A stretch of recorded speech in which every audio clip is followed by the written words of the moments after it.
Welcome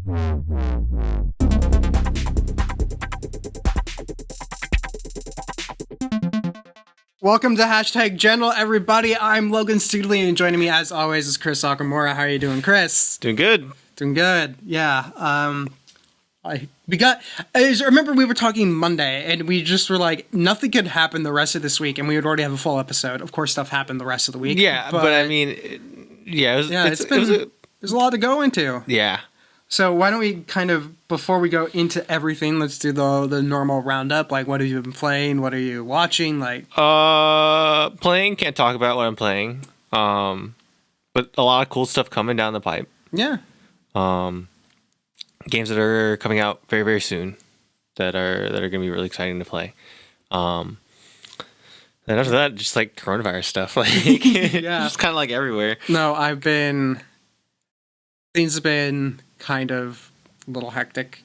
So I haven't been playing or watching as much stuff recently, other than like the stuff that I will definitely make time to watch, like Clone Wars. But yeah, I'm even an episode behind Clone Wars. You're an episode behind on Clone Wars? I haven't actually watched episode 3 yet. All right, well, we'll still talk Clone Wars. Yeah, but I have like general thoughts. Yeah, but let's kind of go in. We're throwing this under general just because it affects so many things that have their own hashtag are being hit by this. But South by Southwest was canceled on Friday.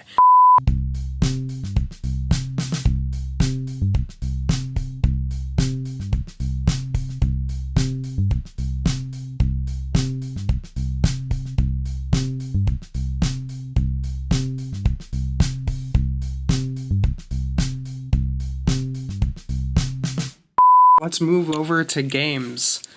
Cool. So why is Valorant going to take over the world? I don't know if it's going to take over the world. Spoilers, I have played Valorant very, very little, but I have played Valorant.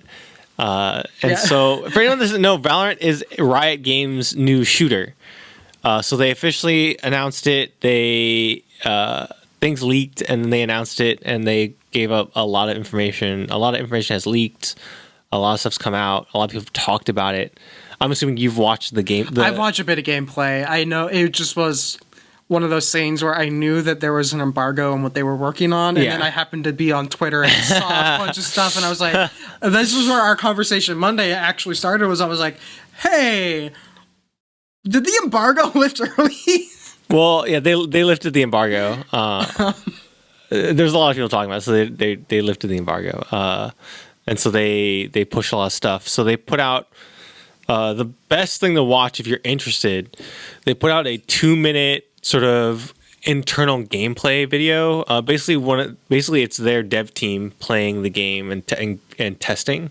This might have been the clips I was seeing. Yeah, so I haven't sat down and watched like a dedicated video, but I definitely saw quite a few clips over the week. So it's a 2 to 3 minute video. I can't remember exactly how long it is, but it's 2 to 3 minutes of just gameplay of these devs playing around. Full comms, so cussing, cursing, all this stuff. Like it's a legitimate. It's not a staged, filmed gameplay like you would see at a EA press conference, but it is a legitimate, like, here's us playing the game. So it's very true to life and like what the game is, and it's a lot of fun. Send me that. I'll make sure to. Do you have a lot of? Do you have thoughts? Well, before I get into it, do you have thoughts? I'm interested because, like, we've talked a lot about how, like, there was that period in my life where I played a lot of Halo. Yeah. I was never good. Right. If I was thrown into a room with a bunch of people who were, like, casual gamers who never really played Halo, I would probably beat them. Okay. The moment you got into a room where it was a bunch of casual gamers who regularly played Halo, I would always be the guy who got killed. Right. That's where I sat in there. Like, I was good enough that I'm sure people out there who never played would have been like, wow, Logan has some skills, but I had no skills. Right. So I look at games like this where there's always this competitive aspect where I'm always like a little leery as a player from this aspect of I'm never going to be good enough to where I feel like I'll be able to, like, especially on a multiplayer aspect, play it and actually have, I don't want to say not have fun so much as I would have to be in like the most casual of casual playing situations in order to do that. And I know there'll be spaces for that. In theory, there'll be spaces like sure. that. But as someone who does watch esports every once in a while and is like very interested in like a lot of what goes on in gaming, because it's still something, it's a skill that you have to work up and build on. Sure. Just watching the little bit of gameplay I saw, like you can tell that there's definitely a spot here from what I've watched of CSGO that like I'm like, oh, this looks really well done. Right. Like that's, I think, the big thing. It's kind of like how the joke used to be that Google betas were forever because they were never ready to say it's launched, but it was like literally all but done. Right. That's how I felt watching this. Where I'm like, oh, they're calling this like still in development. It's very far along. But it looks like if you put this game out today, I could believe that this was a launch title. Like this is like gameplay footage and it's out and buy it now. Yeah, I would believe it. It looks that good. It looks very interesting and kind of fun to play because I did enjoy playing Overwatch. Mm-hmm. Again, like Halo, not very good. Right. Still enjoyed it. And I can see myself enjoying something like this, especially since there's definitely, I feel like the tactical aspect in this game, just from what I've seen, is stronger than it was in Overwatch. Right. So Overwatch, this game straddles like a middle ground between Overwatch and CSGO. So CSGO is obviously the granddaddy and kind of the king of the castle. And so I'm trying to think of like so if you haven't played CSGO, its round structure is search and destroy. So it's 30 rounds, first team to 16. And then one is counter-terrorist, one's terrorist, and one's trying to plant the bomb, and then one's trying to prevent you from planting the bomb, right? Real easy. Search and destroy. Great. Most people understand how those work. And then the aspect of CSGO that a lot of games kind of skip over is the aspect of economy. So the buying of gear and right. So you have to buy guns, you have to buy gear, buy ammo, grenades, armor, things like that, right? So if you're winning rounds, you're winning more money. If you're losing rounds, obviously you're not getting as much money. But there's a like a catch-up mechanic where every time the more you lose, the more money you get per round. Okay. So you can easily catch up in that. You know what I'm saying? So like basically they're trying to give you the tools to offset. Right. Bring back balance. Right. So like the idea of like there's a lot of sort of complicated CSGO economy strategies where it's like, cool, we won 7 in a row. Let's throw this one so it becomes 7-1, but it resets their loss timer, but we still have the money advantage. You're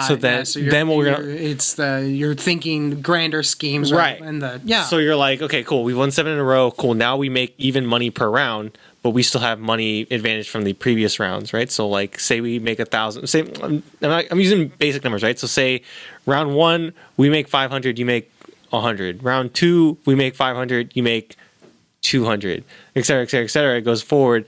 Once you get to the point where you're making even money, where you're both making 500 per round, we still have the advantage because of the previous round, so we're still up. So okay, cool. Let's save money. Let's just buy pistols and like no armor and whatever. Lose on purpose, and then now it's 7-1, but we still have the lead and we still have the money advantage, and now you don't have that catch-up mechanic, and you just keep going from there, right? Stuff like that is like sort of where the economy and the more strategic side lands. Because there's more kind of grand level of like trying to win a round. Strategy on top of the match over the strategy of the round. Right. So the difference with Overwatch is sort of the objective isn't always clear. Yeah.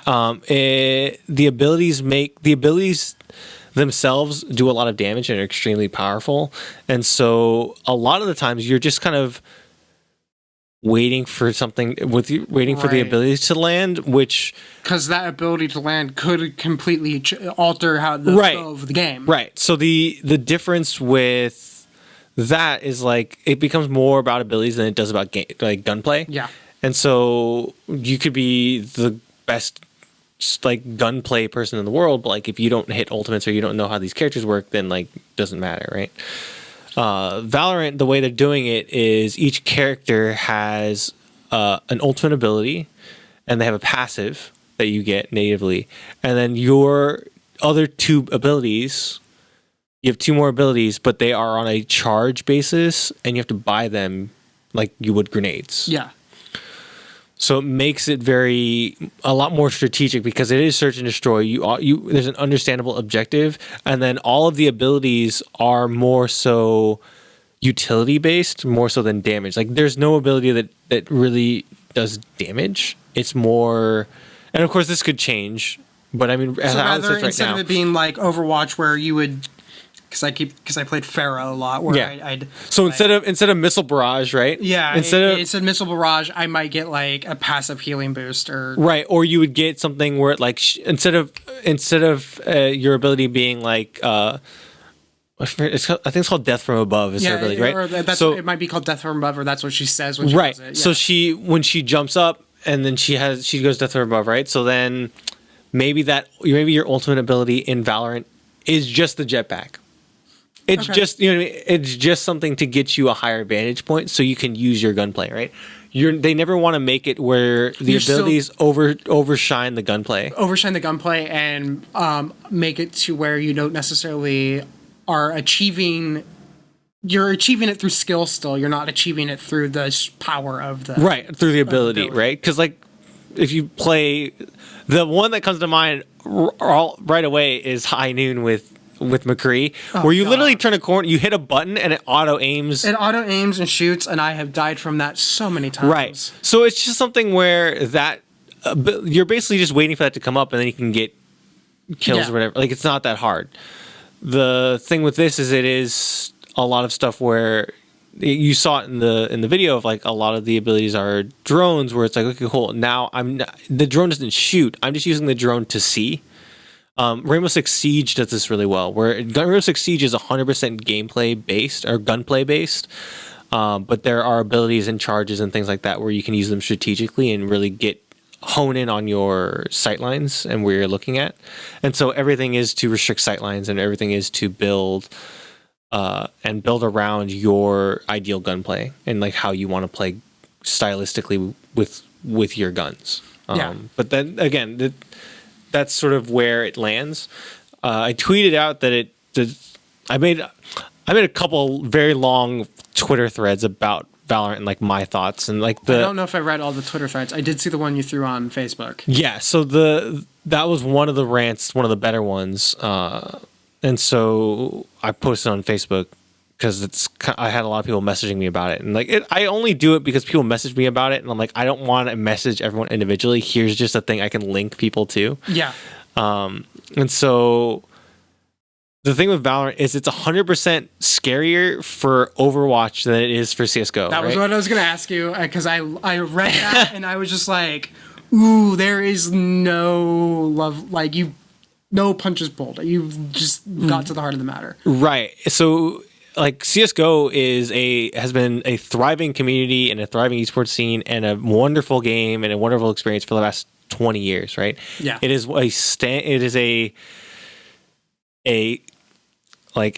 a permanent fixture in gaming history. It's a permanent fixture in the gaming space. Would you almost, because I'm trying to think of it in like traditional terms, would you almost call it like baseball? Where it isn't necessarily the biggest one, but it is that's like constant. I would maybe. I mean, I think it's like soccer. Like, I think it's just like I think it's always there, right? It's just something where this will never die. This will never go up, or like this will never go down in viewership. It can only grow. It is huge, and like the people that love Counter-Strike will never leave Counter-Strike, right? Well, spoilers. There's a lot of people that I've talked to that are going to switch to Valorant when Valorant comes out. CS:GO players and Overwatch players, and it's the new thing to try out, right? Yeah. Like I don't think they're gonna, but like the thing is that CS:GO is always the constant, right? Like it is the constant shooter for the past 20 years. Like you cannot deny that CS:GO has been around for 20 years and has been the consistent top dog in terms of shooters, right? Like Halo will come out and do whatever. The new Halo will come out, it'll be big, but then CS:GO is always around. Like it is always the king of the hilltop or the king of the mountaintop, right? The difference with Overwatch is newer. It is already hemorrhaging viewers and players. Like I can't think of anyone that religiously plays Overwatch still. When I was playing it, it was like not as hard to get people to play with me. Right. Now I think it would be kind of I'd rather play something else. I Right. could see it being one of those ones where it's just the thrill of the play kind of got overwritten by the fact that it's once you've played it for, I want to say, like, you hit a certain point where you play that game where you either love it and you want to know everything, or you're kind of like, you understand what it does and you're done. Yeah. I mean, and I'm not denying that Overwatch is fun. Yeah. And I'm not denying any of that. And I'm not denying that Blizzard has done great with world building with that game, and it is a extremely colorful space where they can explore and do other things. Like, I'm more excited to see what they do with the animated show and with the extra stuff than I am with Overwatch 2. Yeah, right? I think it's almost kind of from like that perspective, the fact that they didn't do any in-universe campaign story. Yeah, so I mean, they're fixing that with Overwatch 2, right? But like the thing is that should have been their. Right. I'm curious to see how these sales numbers do with Overwatch 2. I would assume they're not going to do very well, because the majority if you're still playing this game, you're playing multiplayer, and that's never going to change. Yeah. So, and the way Overwatch 2 is being released, it doesn't change anything for you not to switch, like for you to buy this game. So it doesn't make sense. So unless you want to play the story campaign, there's no reason for you to buy it. So I'm curious to see where that goes. But again, Valorant is. I don't want to like diss Overwatch at all. I don't want to diss Overwatch because Overwatch is a great game, but Valorant is like Valorant makes Overwatch look like baby's first shooter. If that makes like I get what you mean. It's like they took a lot of the ideas that exist in Overwatch, but just and were able to refine it and like get down to what makes them makes the competitively fun. Like, and that's shouldn't be taken as a knock on Overwatch, because as much as a lot of people might take it that way, that means that the people who played Valorant and developed Valorant were paying attention to what Blizzard did. Yeah. And they worked upon that and they built upon that. That means that it looked like people were like, wow, this is great. What if we took this idea and applied it to something like CS:GO? What does that look like? Yeah. Right? And then they did it, and they're like, oh, this is great, because it gets like it's a more casual CS:GO. Like that, instead of they didn't make a better Overwatch, they made a more casual CS:GO, right? And so that, I think, is where their niche lies. I think it's going to be a lot of fun to see. My thing is that Blizzard has stumbled at almost every point with Overwatch's handling, whereas Riot has kind of shown, hey, they understand how to build a scene. They understand what it takes to build a thriving esports scene, and what they need to do it, and what the community needs to do. And then they have almost unlimited funds to do it, right? Yeah. And unlimited funds and unlimited like leash. Like they can do whatever they want. There's no business constraint. There's no sort of big brother looking over them, making sure the numbers line up, right? The numbers line up, and that they have something good to report at the next quarter. and the thing is that, so the game's not out yet.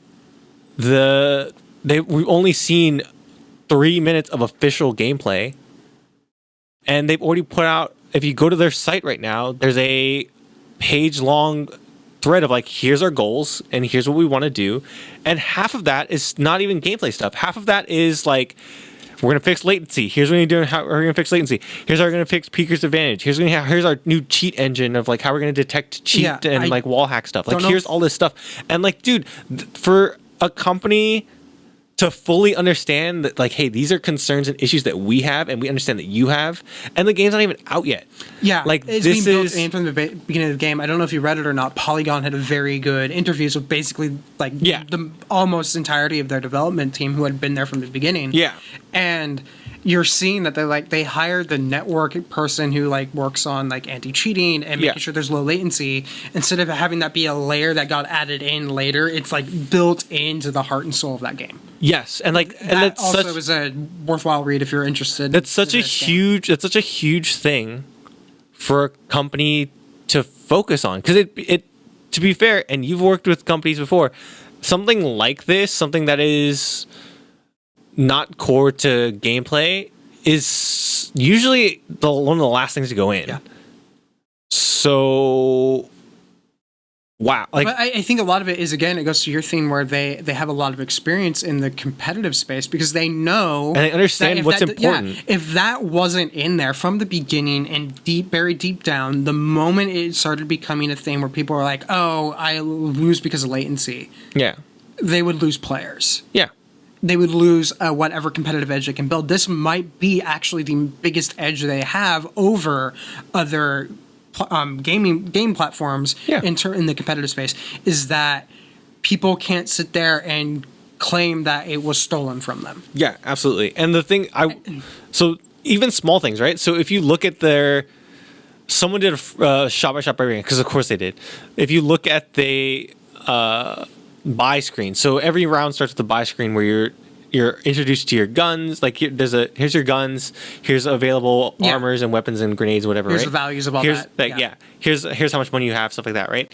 So on that screen, to the left of it, if you look at the screenshot, there is a list of your teammates with what they're buying, so you can see what they're buying, and then also little buttons that you can push that say either, hey, let's buy, hey, let's save, hey, I need this, can someone buy me this? And you can request, because obviously you guys share currency, or like you can share currency. So like, hey, I can request like, hey, I need $400 dollars for this gun. And then someone can press on your icon when it comes up. It'll come up like, hey, so and so has requested $400, and then you can just click it, and then it gives them funds for the gun. Nice. Like what? For someone like this is kind of the reason why I stopped playing CS:GO was because CS:GO, again, for that strategy part of it, right? So like, hey, let's buy, let's save. So for the example of like the Game 7 thing that I was telling you, like, hey, let's save our money for this round, and then we can full buy next round after we lose this one, right? Or like, let's full buy now, or stuff like that, right? It becomes extremely important. And so when your players don't understand that, or when you're not on mic with people and you're playing with random people, that becomes critically important to have that communication level. And some people just don't want to have that communication level, right? To have it built into the UI is such an important thing. Because I know, like we've talked about this, how one of the reasons why I stopped playing with a headset for a while was because I just got tired of assholes playing Halo. Right. So I mean, so something like that is huge, and it's something that I think they've learned from Apex Legends, because Apex Legends had one of the best sort of, like, it was built in. Like you could play team, you could play solo, you could play solo with teammates, random teammates, and have the same experience you would with your friends because of the way that ping system was built and the way that their in-game communication system was built. So yeah, stuff like that is huge, and I think like Riot definitely saw that and we're like, cool, we can definitely do something like this, and it's built in, and it's awesome, and it's something that's I think is really important. So. Yeah. No, it should be interesting to see how this one plays out. Yeah, I mean, I'm not ready to crown it the king yet, but I mean, it's going to be big, and it's going to be a big deal, and like the excitement level for this game, well deserved, is very high. Yeah. So, seeing them do a lot of the right things, which is always a good thing. Yeah, definitely. So let's move along real quick to movies. So. This one's kind of a quick blurb. I don't know if it got confirmed or not, if it's still in the rumor state. I think it's confirmed. It's been confirmed? I think so. I don't remember. Yeah, but Spielberg not directing Indy 5. Yeah. I only care about Indiana Jones 5 if it's called Kingdom of the Crystal Skull 2. No, I'm joking. I'm joking 100%. That movie's terrible. Oh, God. I've heard James Mangold as a possible director. Okay. I mean, again, I'm just curious what this movie is. I know, I'm curious too, because for the longest time there had always been talk. Dude, they've been talking about this movie since Force Awakens, okay? Well, not only that, but there's also the fact that depending on what point in time they were talking about Indiana Jones, it was either Indiana Jones is always Harrison Ford, or Indiana Jones, we want him to be kind of like James Bond, and it's just like...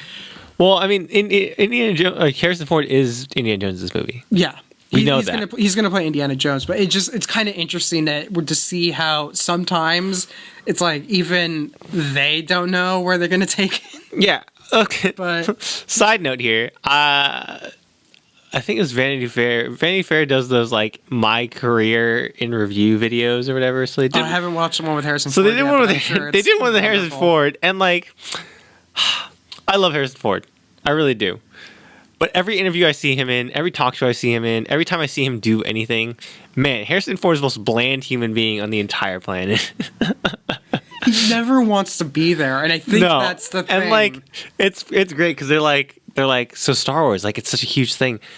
Yeah, I got the script, and it's a great film, and I had a lot of fun with it. Cool. Indiana Jones, like, what? He got it right after. He's like, yeah, right after Star Wars was talking to Steven Spielberg and Lucas, and they brought me in, they gave me a script, and I liked it a lot, and so it was a great script, and we had a lot of fun shooting it, and yeah. And I was like, what? I was like, are you getting excited about? I watched it's like a 20-minute video, and I watched the entire thing. I was like, is he getting excited about any of these? Honestly, and he's like, nope, he doesn't care about any of these. I think it is 100% the fact that Harrison Ford is just very uncomfortable in those situations, to where he's doing this because he's required to. Whatever, man. And so I never it was the most boring video I've ever watched, and it was just like I watched 20 minutes of it because I was waiting for him to get excited or talk about something other than it was a great script. I had a lot of fun shooting it, and whatever. Like it was just so. I feel like Harrison Ford is one of those people where if you're not in a situation where he has to be Harrison Ford on camera, that he might actually be just like this really cool dude, but it just... I mean, every story I've heard about him too, it just makes him... He is kind of a bland dude. Like, it's just kind of... It's kind of how it happens. It ain't that kind of movie, kid. Yeah. Whatever, man. Yeah, if you've never seen Mark Hamill do impressions, of Mark Hamill's Harrison Ford is so good, really great. Oh man, maybe they should just have Mark Hamill do a Harrison Ford impression and play Indiana Jones. That'd be great. That'd be great. I'd be down for that. Yeah. But totally in. Yeah, like I know it's on the production slate, but yeah, I mean, I'm wary of what this movie is, but we'll see. Yeah, see how it goes. It's what it is. It's going to be called Indiana Jones, but it's actually going to be all about Professor Jones. It is going to be. It's going to be Indiana Jones. No, it's going to be like Beautiful Mind. It's going to be entirely on campus, and it's going to be all about his, hard research that he was doing in the 70s. No, it's going to be Indiana Jones 5, the Shia's Return. Yeah. Actual cannibal Shia LaBeouf. Actual cannibal Shia LaBeouf. Oh, yeah. What was his son's name? What was Shia LaBeouf's character's name in that movie? It was something dumb. There it is, Mud. Oh, no, it's Mutt, I think. Fuck, that's dumb. Whatever. Because I just remember sitting in the theater because I remember being really excited. Remember I was super excited. I went to a midnight screening. So did I. And so I remember sitting in the theater, and me and a bunch of other people in the theater, when he said what his name was, everyone went, "What the fuck?" I remember sitting there because it was a midnight screening. I must have gone with a bunch of friends, but I remember sitting there, and you know how sometimes movie ends, it's opening night, everyone's like woo and clapping and applauding. I'm like, the fuck? Why are you all clapping? Like, I am so. It's so weird too because that movie starts out really good. It does start out really strong. Like, I know everyone's like, "Oh, it nuked the phrase "nuked the fridge" was like a thing for a while." That was great. That was Indiana Jones in a nutshell. That is Indiana Jones. Like, that never took me out of it, but it was just like there's this weird veer. The introduction to Shia LaBeouf isn't even that bad either. No, where it veers is with the alien shit. It's not just the alien shit. It's almost like they went from because I think if you watch like the older Indiana Jones, there was a lot of like, you could tell that they went on location. There was a lot of shooting, but on Crystal Skull, you can tell that Spielberg has been on a "I don't want to leave Los Angeles" kick. True. And so there was a lot of like, oh, this is obviously like a set and not. Dude, the worst one is the Jeep chase sequence. It's like the worst scene I've ever seen. Where it's where a lot of criticism gets tossed at the Star Wars prequels is that their overuse of they do things not because they like it practical or makes sense, but because the technological restriction of ever shooting that in the past has gone away. Right. And so I don't even think that's the problem. I don't even think the visuals of that scene's the problem. You don't have a problem with him swinging with the monkeys? Okay, yes, but the problem with the main issue with that scene is you know what the fuck's going on. First they get they're in the back of like a Jeep or whatever, and so they break out and they knock out the guard, and cool. The only reason it works is it's like one of those open back canopy ones. Yeah. So obviously the only reason why they are able to do this is because no one is behind them looking into the thing, right? Yeah.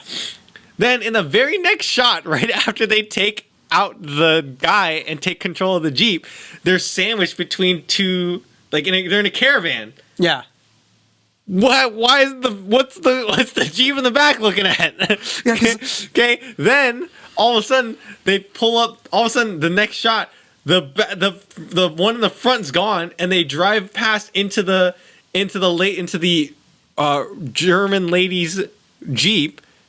And then they start fighting on the thing, but then in the next shot, the one that was behind the caravan that was behind them is now gone, and you're like, wait, what? Where are they? Then in one of the other shots, the only thing that stops them is they run into the caravan that was in the front.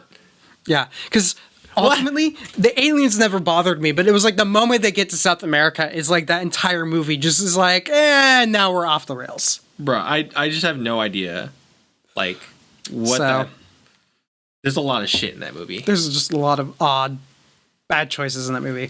But Indiana Jones 5 coming to a theater near you.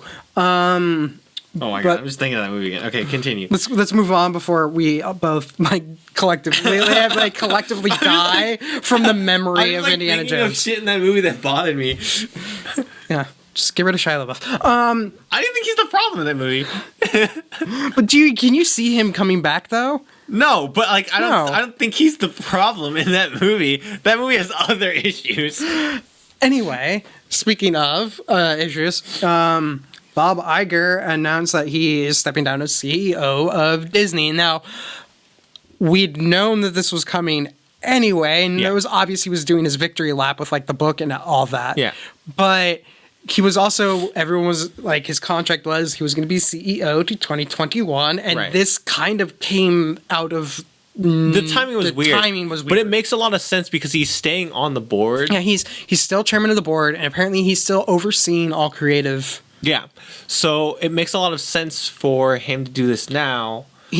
And I think it was they needed to make that bit a little bit. That needed to be the headline. Not, hey, I'm no longer CEO. It's, hey, I'm stepping down in oversight of a lot of the business and concentrating fully on creative. Meanwhile, blah, blah, blah, who is going to become CEO when I leave, is going to be taking over a lot of the business decisions so he can can step into that role. It felt more like an abrupt I'm out and less of a here's our transition. Yeah. And so it was like everyone just was like, what? So yeah, I'm loving the way they're doing that. I don't like the messaging of it, like you're saying. But I do love the transition that they're doing. I like this strategy. This is honestly, someone pointed out, they're like, this is the Tim Cook, Steve Jobs transition in some ways. Yeah. Where when Steve Jobs was dying, he was still involved in a lot of like the decision making of the product. Right. But Tim was running the business. Right. And that seems like that's what they're doing with Disney is that and the Tim Cook Jobs thing was very clean. Yeah. So this is sort of a similar thing. I will say a lot of the parks people were very concerned. Yeah, because this is the guy who ran the parks. Right. So this is, I forget what his name is, but I don't remember either. I should have put it in the note. But he was the head of Disney Parks. So he was responsible for the last few. I don't want to say missteps, but I saw a lot of people were saying that the reason why fans of Disneyland and fans of Disney parks were concerned about him taking over is apparently he has the reputation he has outside of Disney. I don't know what it is inside of Disney. Yeah. I'm not privy to any of that. Sure, I would assume pretty good if he's getting the CEO job. But apparently outside in like the fan community, he's viewed as overly tight with the budget. Right. And that's kind of been the MO for a lot of parks people. Yeah. Because let's be honest, the parks don't make a lot of money. They don't They're kind of like a prestige piece in some ways. Yeah. I mean, it's like, someone compared it to the royal family of Britain, where like the royal family doesn't really do much, right? Like they don't do much for Britain. But they are a very important piece of that. It is a very important symbol. Right. And so I think the parks are kind of the same thing, where they don't really do much for Disney's business. They're not the thing that is padding the bottom line. They're profitable. Yeah. But they're not the moneymaker. They're not the moneymaker. So like the idea, but they are extremely important for the kind of cultural importance of Disney, right? So, which is why they're, I think, doubling down on China, is because they want Disney to be culturally important, not just in America. Right. And like, dude, Disney Shanghai is incredible. Dude, that Tron ride looks amazing. It's coming here. It's coming. I can't wait. I'm super excited. They're putting in Tomorrowland. Fucking excited. If Tomorrowland didn't have the best rides already, I don't understand. Here's what will happen is we're going to go to Disneyland again, because that will inevitably happen, where you and I will just be like, let's go to Disney. And we're going to hit like Star Tours, Space Mountain, Tron, and Buzz Lightyear, and we're going to just do like a loop. I mean, like, the thing, it's so interesting. I love, too, that, like, now that you've gone to Disneyland, you're on this, like, Disney kick. Oh, I'm so on this weird Disneyland kick. The fact I haven't bought those passes yet, every time, I've actually sat here this past week and gone, why haven't I bought them yet? Like, I need to, like, start texting people and be like, okay, we're going in April. Like, let's get this sorted out. So we're going in April. Let's get this sorted out. Yeah, but, so, I mean, like, I'm not as concerned, because I understand the parks business. I understand like why they need be a little bit tighter with the budget. You can't just go. You can't go buck wild with the budget for parks, because the thing is, parks don't make a lot of money, and they're the easiest thing to burn a lot of money on. Yeah, you could easily blow a lot of money on that and have like no return on your investment. Yeah. So it's not like a movie where there's a limit to how much you can spend on a movie. Just theoretically, there's a limit. For a park, you could spend a lot of money on like just moving dirt around, right? Like, you don't need to.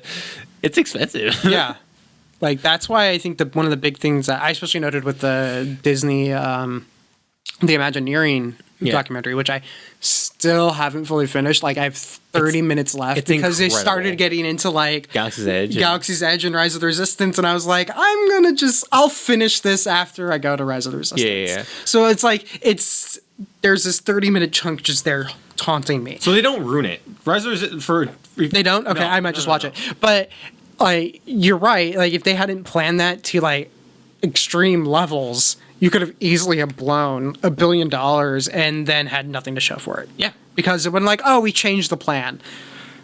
Which, yeah. So, yeah, I understand from, like, yes, you need to be creative, and yes, you need to be willing to spend money, but not every idea for a park, like, even the best ideas for a park sometimes aren't the best ones to build and make. And that requires someone who, I would say, you're not necessarily, the person needs to have creative instincts, but they also, on some level, their primary purpose isn't to think of it from the creative standpoint, but from the overall standpoint of what can I do that suits the needs of the guests, that suits the needs of the park, that allows us to creatively flourish, but at the same time isn't going to be the thing that tanks it. And I think that's what Iger's been best at, and I think that's kind of what you need to be a CEO, right? Yeah. Like, you need to really have that balance of... Because I think one of the reasons I always liked Iger. Yeah. But at the same time, one of the reasons Iger's probably the best CEO Disney's ever had. One of the reasons I've really appreciated him is the fact that, like, there were obviously some missteps around Star Wars, and he owned up when it was him. Yeah. He could have easily have thrown that onto someone else. There's a lot of people in the Star Wars community who would like to blame someone else, but he was like, nope, it was me. And it takes good leadership to be able to say that. And a good person. And a good person to be able to say that. And I think that says a lot about him, is that he was willing to be like, yeah, that isn't what we expected, but, you know, I'm the reason that happened. Yeah. And you know what? I'm sad to see him go from that level, because as much as... Dude, think about his impact on not just Disney, but like pop culture. Think about, like, he acquired Pixar, he acquired Star Wars, he acquired Marvel. He turned Disney into the juggernaut. Yeah. And like Disney, it's not like Disney was like like the underdog before, but like he like supercharged him. It's like intense. It's like it's one of those weird things where he kind of, I don't know if he saw that. I mean, you could have looked in the 2000s and seen that tent poles. He bought Fox. Yeah, you could have seen that tent poles were becoming a more and more important thing, and so he focused on that. And that was good business, but I would say that he's done them in a way to where, yeah, there's some concerns about creativity at Pixar, but that's not because of any oversight from Disney. No. There's some concerns about how some things have been handled at other studios, but it's never been like, outside of like the one instance where he's like, yeah, we pushed Star Wars out the gate too fast. It's like very rarely has it been like heavy-handedness from Bob Iger and Disney. They've been willing to let the people create, and it worked 90% of the time. Yeah. So I'm not worried. I'm not. I love this transition though. I think this is great. Because I remember when it first broke, I just saw the headline and you replied to my tweet because I was just like, I don't know what's going on. Yeah. Because it caught a lot of people off guard. Just the timing of it, even it just felt. It was like a random Tuesday. Odd. It was like just random.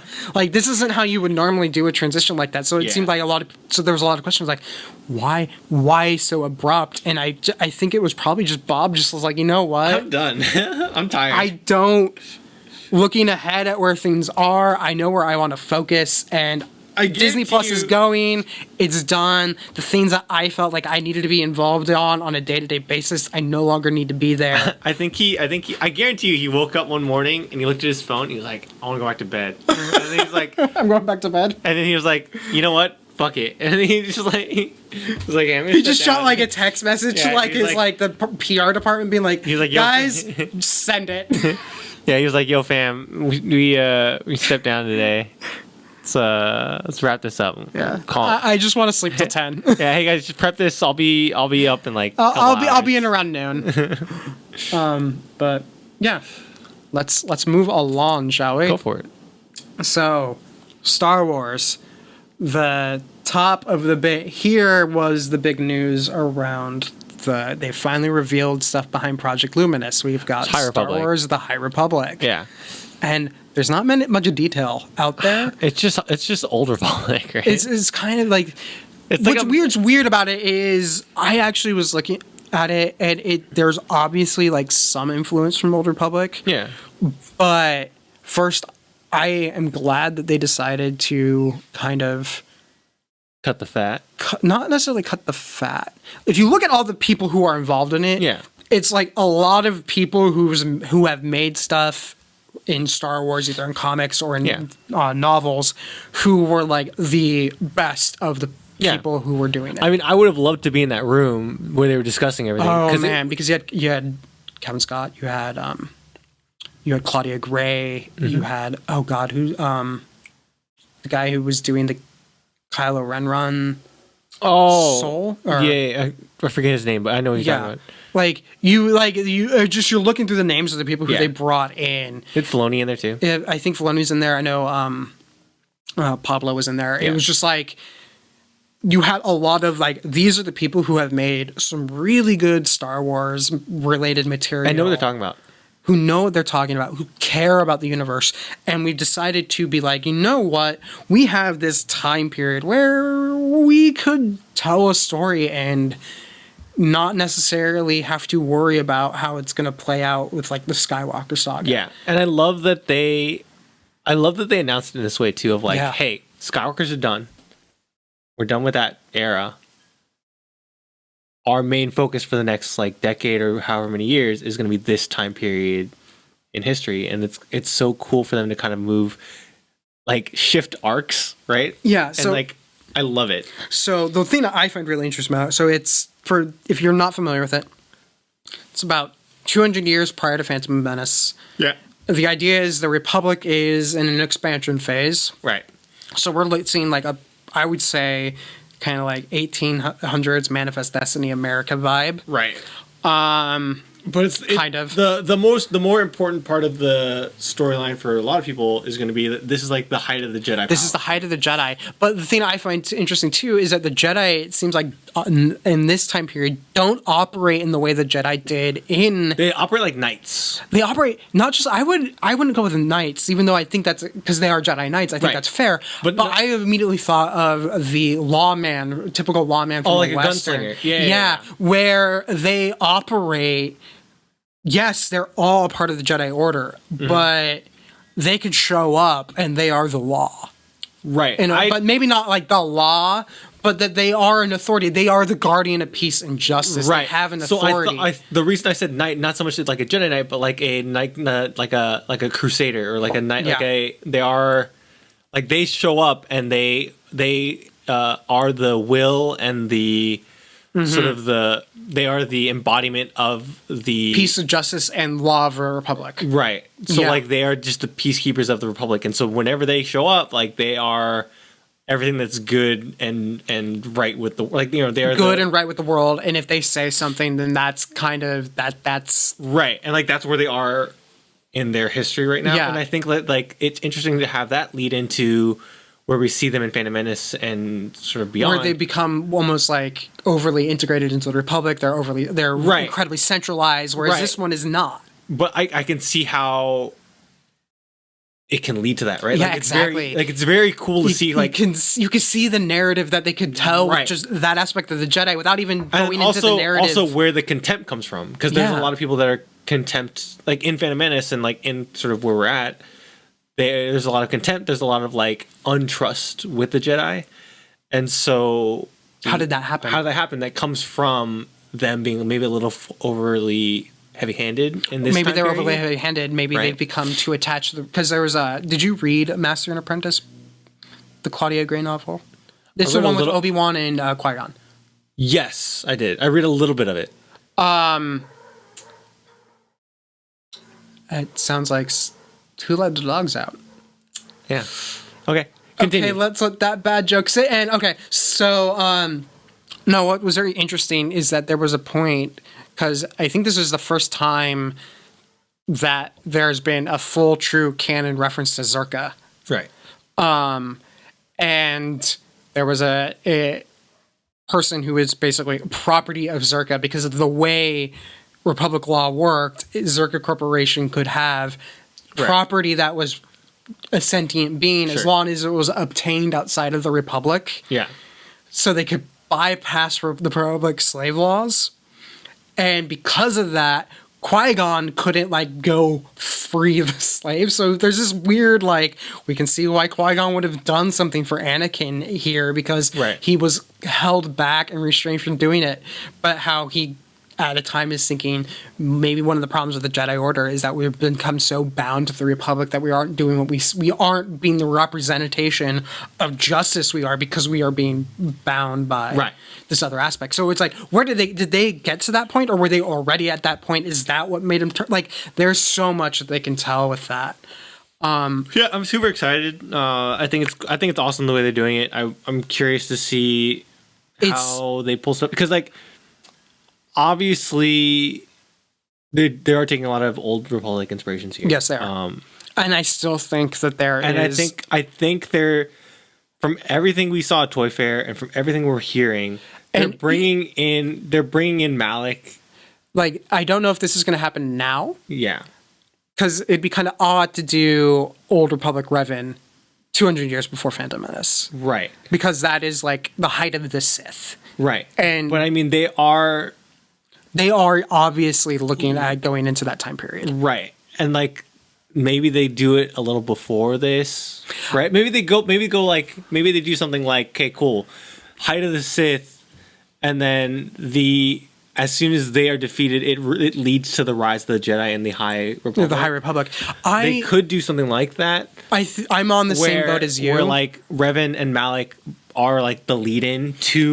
That's exactly where I think that they are going, because if you go into Old Republic and its timeline, it's supposed to be 2,000. That's a long time. It's plus years prior to Phantom Menace. Yeah. Whereas they could very easily do an introductory. I think because there's been 1,000 years of peace type thing that was mentioned at Phantom Menace. I have a feeling what they're going to do is they're going to be instead of having to be so far into the past, I have a feeling that they're going to move up Old Republic and have Revan, Malak, and the fall of the Sith and the institution of the Rule of Two, I think that's going to become the 1,000 years prior to Phantom Menace that leads to the 1,000 years. That's what's going to lead to the 1,000 years of peace, and they're going to just kind of crunch in that timeline a bit. Right. So, I mean, again, it could be really cool. But yeah, I definitely think they're leading into that. I'm just curious how they're doing. I'm 100% sure they're introducing those two characters here somehow. They're going to be I think they're going to be mentioned. I've been wondering if we haven't already seen some hints of this even earlier in Rebels. Because I was talking recently where I did that Rebels rewatch, and when they go to Malachor, I'm like, this could either be how Filoni is setting up, this is the end of whatever that saga is a final last stand on Malachor, or is that this? Is this going to be a High Republic area period thing? Because I think, when Ezra picks up the saber, it's a Jedi saber. Right. Like, is that an old saber from High Republic era, or is that an old saber from Old Republic era? Right. So, we'll see. I'm curious. I'm curious if... Because you know what they could do very easily? They could just say... They could say, yeah, we're reintroducing Old Republic to canon. They could easily do that. They could easily do that, but I think there's just too many... There's too many pitfalls of just giving a blank... Or they can do, like, here's the new Old Republic, right? They could do something very easy, and then, like, cherry pick and pull and, like... Which is, I think, how they want to do it, because that's how they handled the canon after the Disney acquisition. Yeah. Is that they were like, nothing's canon anymore except for the films and TV shows. But they were obviously drawing from the older material. Right. Like, otherwise, like, Thrawn would not appear unless they wanted him to. Right. But I mean, it's very easy for them to, like, pull in large chunks at once, right? Like, being like, here's the new Old Republic, where, like, these are canon, and then we're gonna fill in the blanks with some comics or series or books or whatever, right? Yeah. Very, very easy for them to do. I have a feeling that's next. I think High Republic is, like, their goal is to, like, fill in the middle. Yeah. And then the films, because they basically, it's been kind of said that this is going to be entirely on the publishing side. Mm-hmm. At least that's been heavily hinted. That's the idea, yeah. That the idea of High Republic is... The stuff they showed off they showed off a couple comics, a couple novels, and a couple kids' books, which is weird. We can get into Star Wars and kids' books in a second, but, like, there's the kids' books, there's the novels, there's comics. They're doing a couple of audio things that I saw too, which is weird. They're trying to get it across. Like, it's hitting Marvel. I think basically you look at all the publishers involved. It's all the publishers that are working in Star Wars now. Sure. But that means that they are intentionally trying to make High Republic be a thing across all of publishing. But it's been hinted that the films might not ever play there. I have a feeling the films are going to be going into the Old Republic era, and High Republic is kind of, this is the thing we're working on now. Yeah, I'm curious to see sort of where, because if this works, right, if this works and does really well, stuff doesn't hit. Like, you're going to get a lot of people angry or confused, or, like, if you jumped in Old Republic, you're going to feel a lot of people confused and whatever. And until you hit some kind of, like, TV show, cartoon, or movie, it doesn't hit general public. Yeah, this is something that... This is extremely experimental for them. This is extremely experimental. It's going to be appealing. It appeals to people like you and me who are major Star Wars fans. Yeah. But I'm wondering if they are... But, like, even someone like my dad. Like, my dad is a major Star Wars fan, right? My dad's a huge Star Wars fan, but he would never read any of this stuff. Yeah. Right? But the thing is would he read any of this stuff prior to now? No. I wonder if what I think they're testing is the strength of their publishing arm outside of the Star Wars, Skywalker period. Right. Like, because obviously, like, I think the Star Wars comic run is one of Marvel's best-selling. Yes. Absolutely. Easily. Well, let's see. What happens if we switch out of this time period into another one? Is it going to be just as strong? Let's find out what happens. Let's set everything up. Let's make sure we have all our I's dotted, T's crossed. Let's break this and treat this like it's all wholly, fully formed thing. Yeah. And see what happens. Because if this succeeds, then they know that this is something that they can continue to do with Star Wars. outside of the films, that they can always build and expand and grow and not necessarily have it be tied in directly to a film series. I think that this is supposed to be the filler in between an Old Republic film series and the Skywalker saga. This is supposed to help fill in that middle because there's people like you and me who want to know everything. Give me that Malik and Revan film trilogy. Give me it. I think that's what's on their slate. I think that was the plan. Is that those three films, the ones that we know have release dates, are supposed to be Old Republic. Can you imagine? Oh my god, that'd be so hype. But who knows what's going on at Lucasfilm when it comes to that? Kathleen Kennedy. But yeah, let's move on to our other bit of Star Wars crazy. The internet freaked out because they discovered that Palpatine in Rise of Skywalker was a clone. But you know where they found it out? In the novel. Yes. But you want to know the silly thing? Yes. That's like Palpatine's jam. Why are all these people just like, what do you mean he's a clone? Yeah, like, I was just like, I didn't care. Whatever. It wasn't that I didn't care so much as I was like, did you guys not realize that was like 90% likely to be the thing? Was that wasn't Palpatine somehow survived the Death Star, but that it was a clone? Like, you're shocked by this. Like, it's I think this is kind of just the thing where there are people out there who are trying to manufacture as much outrage about Star Wars as they can, and this was another thing that they could try to use to do it. And hey, Ian McDermott's not getting any younger, man. He needs jobs, okay? We need to keep bringing him back for shit. So yeah, more Palpatine clones. Come on. Yeah. Like, also, the other thing, this is totally Palpatine's game plan from Legends. Where, like, really, people are, like, complete, like, it was just, I was upset that it was even a thing that people were upset about. Whatever. I don't care. It's fine. So, I just wanted to put this as a topic just so I could be like, what the hell? Of course he was a clone. Yeah, whatever. Moving along to our last bit of... the last topic, and that's the Clone Wars. So you said you're an episode behind. I'm an episode behind, but I have general thoughts. I have my general thoughts are I'm just waiting for the season to ramp because it's not. I'm hyped for it. And I'm super excited, but it's not like I expected it to hit the ground running and be like cool. But like it is a little slow. It is. Well, I think a lot of us were expecting it to almost go straight into Siege of Mandalore. Yeah, and that's going to be how it ends. Right.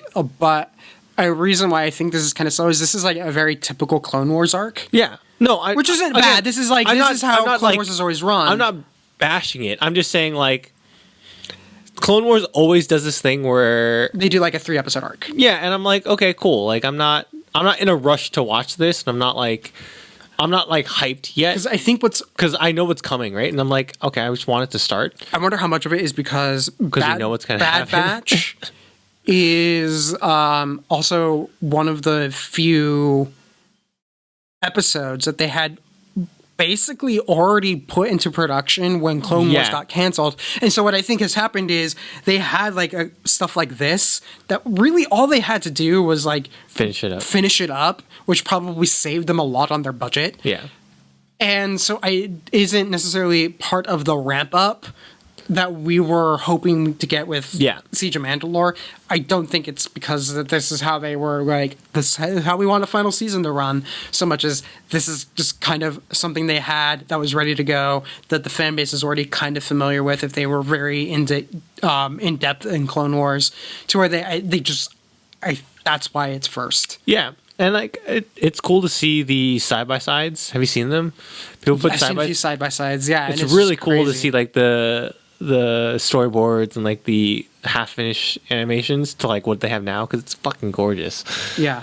Like, no, it looks like this season of Clone Wars obviously is the one where Disney was like, we talked about this last time. Yeah. Disney learned from the mistake of Rebels of you don't want to cut the budget down on Star Wars. Yeah. You actually, if anything, you pad it. Crank it up, yeah. You pad the budget from Star Wars, because the thing with Star Wars is it isn't like it has to be like, you want it to be profitable, of course, but it isn't like once the show run is done that that's it, and no one's ever going to go back and watch it again or buy it again or interact with it again. It's always going to be making money. So be less concerned about the immediate impact and be more concerned about making sure that it can deliver. And oh boy, they totally have money. But because you're there, I think the big thing that everyone is still kind of talking about, and you would not be spoiled by because you've seen the second episode, how about that Obi-Wan snark? Yeah. Oh man. I love this show, and I want it to keep like, I want it to keep ramping up. Like, it's just, I'm just waiting for it to, like, I went to watch it the other night, and I was like, I'll watch it later. You know what I mean? It's something where it's like, I didn't watch it until, like, it hits Friday. I don't think I watched it till yesterday. Yeah, so, like, again, and this, again, from a huge Star Wars fan, for me not to be super excited to watch a new Star Wars episode of, like, Clone Wars is odd. But, like, I'm just not driven to go, like... It's because you know what's coming, and you're waiting for that big, juicy steak that is Siege of Mandalore. Yeah, I mean, I just know what's coming, and, like, I don't even think it's so much that I know what's coming, but I think it's just like... That's the thing we've been waiting for so long. If it's gonna be like a slower episode or something like that, like I want them in batches, right? Like I just want to sit down and watch them. And watch like the 3-episode arc in one go type thing.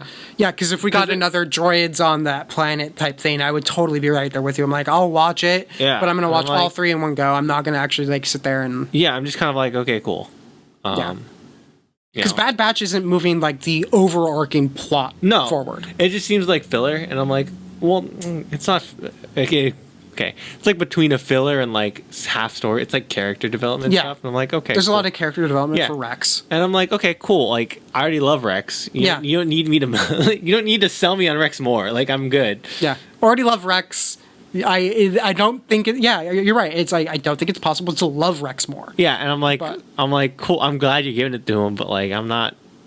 Like, we got a lot of this with the Umbaran arc, and like Rex has had a lot of good character growth. Yeah, and like even with like Rebels and stuff too, right? Like, I think that him being so much a part of Rebels hurt this part of it because cool, I already know. In the magical world where this season 7 came out before Rebels, this would have been, I think, more of an important character piece for Rex. But we've seen where Rex ends up. We know where his story ends. Yeah, we know where Rex is. So like, it's not so much that this is just like the middle piece that I don't need. Yeah, and I'm like, okay, I'm just waiting for them to do something, right? And I'm like, okay, cool. Like that, that's just my general. It's not like it's bad. It's not like I'm not excited. It's just I'm enjoying it, but I don't disagree that it's just typical Clone Wars arc, and that's. I think they might be also doing one of the other ones that they had started production and development on next. Yeah, which is about, which I think is on Utapau with kyber crystals. Yeah. I mean, I would assume that all those episodes that we've seen sort of half done or like at least storyboards for, like I was assuming that all of those are in here. Yeah. Which again, it's fine. It's stuff that where it's like, we've kind of we've waited years for these. Yeah, we know that there's this one. I think there's Utapau. I'm not sure. There's one more. There's another. There's the one with Ahsoka on Coruscant, and then there is Mandalore. Yeah.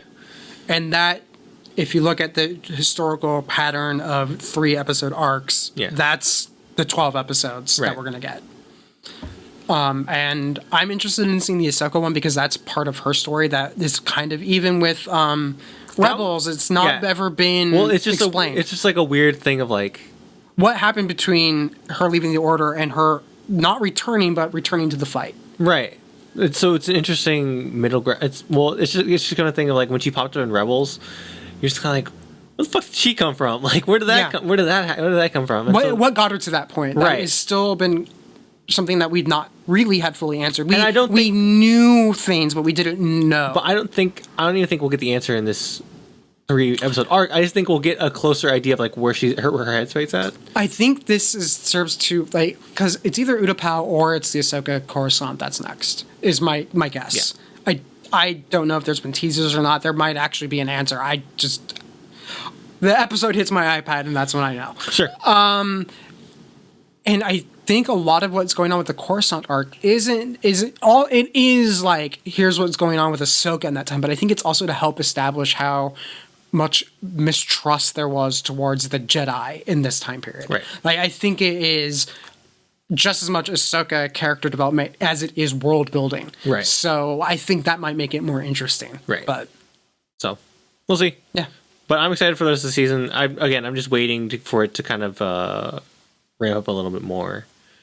Yeah. Because again, there's just not like a high level of must watch right now, which is like, I think it's the difference between Rebels and Clone Wars is that Clone Wars, again, the 3-episode arc, Rebels overarching, like it would be season long arcs, and even then you had the series long arc as well on top of that, right?